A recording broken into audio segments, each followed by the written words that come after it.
finally did it. I finally figured out a way to have her on my bed, not make a mess, and without me crushing her. She has her own little tent.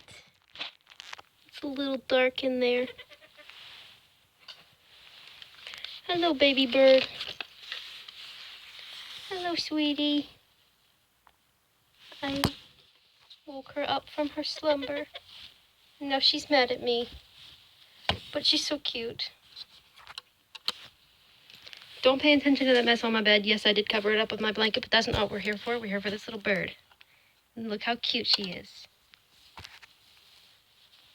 Comfy bed.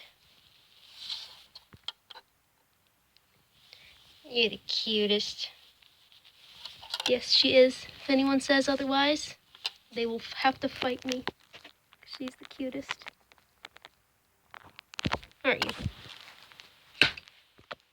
Good night.